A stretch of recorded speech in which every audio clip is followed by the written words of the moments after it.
friends, welcome to Cooking with Kyra. I'm Kyra and this is my daughter Ellie. Hi. Today we're going to be making brownies in a mug, but first we're going to be reading The Wish Tree by Kyra McClear.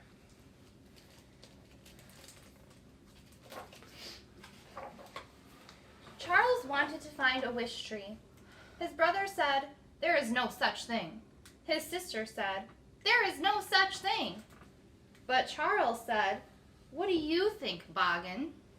And Boggin thought, surely there was such a thing. What is boggin? Boggin is the toboggan. Oh, now I get it. So the next morning, Charles and Boggin set forth. His brother said, "Bring a map." His sister said, "Don't forget a compass." But Charles and Boggin were already well on their way into the woods. "La-di-da-di-da-di-da," sang Charles. "Wish," sang Boggin. They had the whole day ahead of them, the whole day to find a wish tree. Up to the top of a hill they climbed, and down to a frosty meadow they slid. Where Charles went, Boggin followed. Where Boggin went, Charles followed.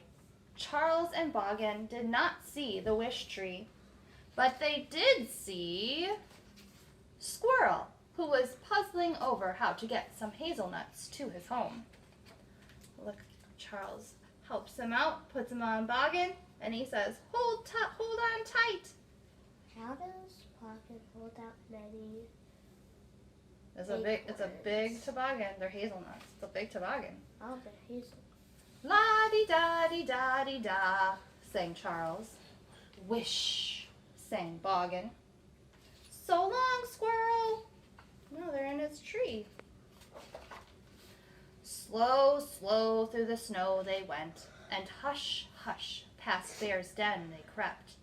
Where Charles went, Boggin followed. Where Boggin went, Charles followed. They did not see a wish tree anywhere, but they did see Beaver, who was busy gathering birch wood to bring to his lodge. So Charles helps him, puts all the birch wood onto Boggin, and says, what does he say? Let's go. "La-di-da-di-da-di-da," sang Bye-bye. Charles. "Wish," sang Boggin. Bye-bye, Beaver. "Bye-bye, Beaver." They built the dam. Oh. Slide, glide, across the ice they slipped, past a few logs and around a bend. Where Charles went, Boggin followed. Where Boggin went, Charles followed. The wish tree was nowhere to be found, but they did find Fox, who was late getting berries to her burrow. Load 'em up. "Load 'em up," said Charles. "La-di-da-di-da-di-da," sang Charles. "Wish," sang Boggin. Why is Boggin singing wish? Because it also is the same thing as the wish tree, and also he's sliding across the snow, so it goes Right, good job. You're right. like an airplane, kind of. Kind of. What does Charles say to Fox? Keep warm. I almost said toasty. Now they had less than half the day ahead of them. Less than half the day to find a wish tree. "We may need to move a little faster, Boggin," said Charles. Charles and Boggin were moving very slowly now. Their shadows were growing longer. The whole day was almost behind them. "Boggin," Charles said, "I am tired. I cannot search any longer." "Shh," whispered Boggin. He fell asleep, and looked, the little bear is carrying him across the snow. When Charles awoke, it was snowing. It was snowing on Squirrel, and it was snowing on Beaver, and it was snowing on Fox, and it was snowing on everyone. For a moment, Charles could not see through the falling snow, but then he said, Oh, look. See, Boggin, said Charles, just as we thought. And Boggin said, wish. Charles wrote his wish on a piece of paper and tied it around a branch of the wish tree. The snow was falling more gently now. The animals had prepared a night feast with hazelnut souffle, a pot of birch tea, and biscuits made with berries. Charles and Boggin celebrated with their friends until it was time to be on their way. The moon was glowing brightly. La-di-da-di-da-di-da, sang Charles. And what does Boggin say? What does Boggin say? Boggin says,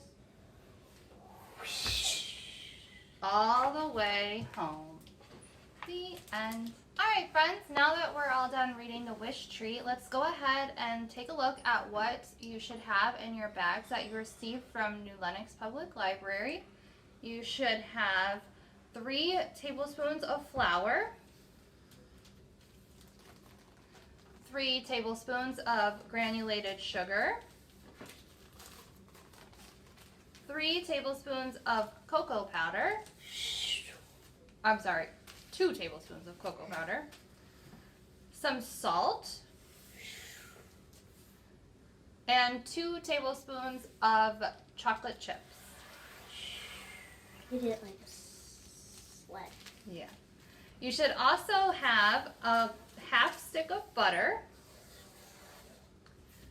You should have a dropper bottle with vanilla extract in it. And you should have a carton with milk in it.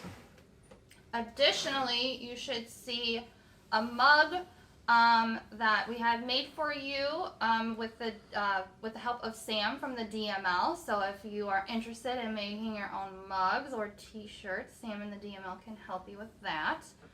And from home, you will need 1 tablespoon, a half a teaspoon, a whisk, a spoon, a butter knife, and a microwave safe bowl. Okay friends, now we're ready to go ahead and start cooking. What we did was we took 2 tablespoons of our butter and melted them in our microwave safe containers. So we each have our melted butter here. We're going to leave that there for a minute, and we're going to add our flour to our mug.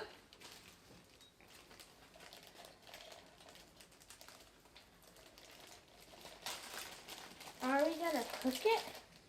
It's easier if you like put the whole thing in like that and then dump it in. Okay, shake it all out. You want to make sure we get almost all of it out of there. Now we're gonna add our salt or our sugar. Is this our sugar? Yeah, the sugar is the one that has more in it. All of it? All of the sugar.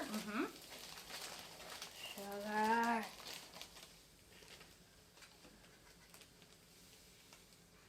And the sugar fairy. Good job. Next, our cocoa powder. That's the brown one. And again, Ellie, just put the zipper part into the cup before you start pouring. There you go. So we do that? Yeah. Then it just, whoops, well. What? I spilled a little bit too. I spilled it a little bit. Oh well. We'll We'll clean it up over here. And then we're going to take our salt, which is the one that has the least amount in it. And we're just going to put a little pinch in there. So you just want to take a little pinch in your fingers and just pinch it in. Pinch. Do we need any more? Nope, just that. Then why do we have some left salt left? Just so you can see it. You can actually grab it. Oh. Alright, we're going to take our whisk. You can have the little one. You take the little one. And we're going to whisk up our dry ingredients in there. Mix them up. You might want to be careful, and it's a small space, and there's a lot of powder in here. Well, they could just like explode everywhere and then like go into your eyes or your mouth. Like Yeah. Breathing. You're right. You probably want to be careful. All right. Now we've got it pretty much all the dry ingredients mixed together. We're going to add the wet ingredients. So we're going to pour our butter in.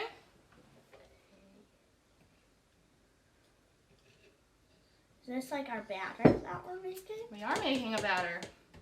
Now you're gonna take your milk cartons, open them up, and add 3 tablespoons, that's the big one, to each mug. So count. 1, Mm-hmm. 2. Mm-hmm. 3. You might not want to do this over a fancy table or something because cocoa powder could get everywhere. That's a good tip. 2 and 3. All right. Now we mix our wet ingredients with our dry ingredients. First we have to put our vanilla extract in. So again, you should have your little dropper bottle. What you're gonna do is you're gonna drop your vanilla extract into your half teaspoon. But I'm just gonna pour mine in because I don't have the dropper bottle. So pour it in.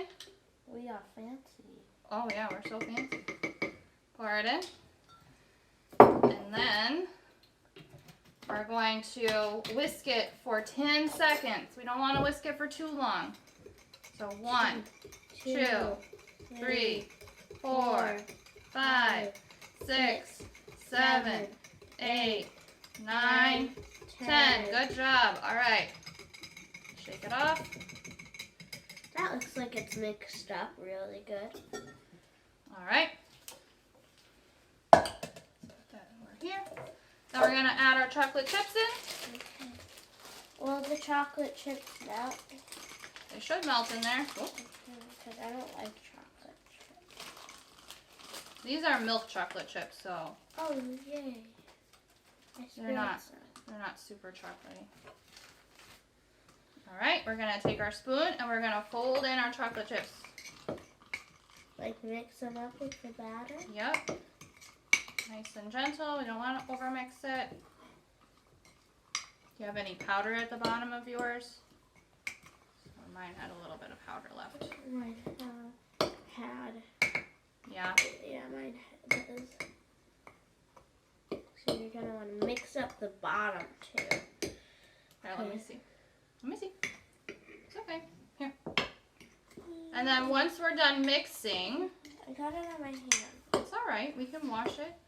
We're going to put it in the microwave for 60 to 90 seconds. I would recommend taking it out at 60 seconds and checking the top. If the top looks like it's baked all the way through, it's kind of hard on the top, then it's ready to go. And then we'll meet you back here and we'll try it out. All right, friends, it's been about 5 minutes since we took our brownies out of the microwave. It did end up having to put them in for about 90 seconds instead of 60 seconds, just a heads up on that. In addition to what I already said you had in your bag, you also should have some ice cream and some peppermint chips to put on top of your brownie if you choose to. We're going to scoop our ice cream out of the little cup and into our mug. Can you put as much ice cream as you want? Yep. And I'm going to add some peppermint chips. I don't like peppermint. This gives a little color. Ooh, so festive.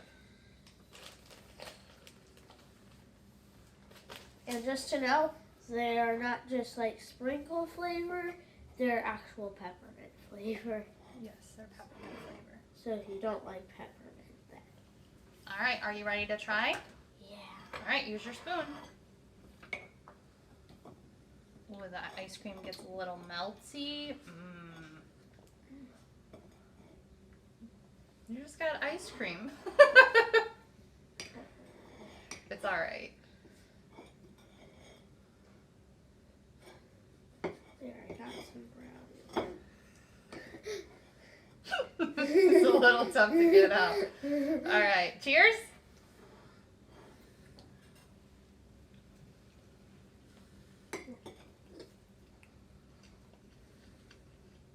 pretty good, huh? Well, friends, I hope that you had fun making brownies in a mug with us today. And I hope that you and your family have a wonderful holiday. And we'll see you in the new year. Happy holidays! Like and subscribe. And Merry Christmas and a Happy New Year. Bye, friends!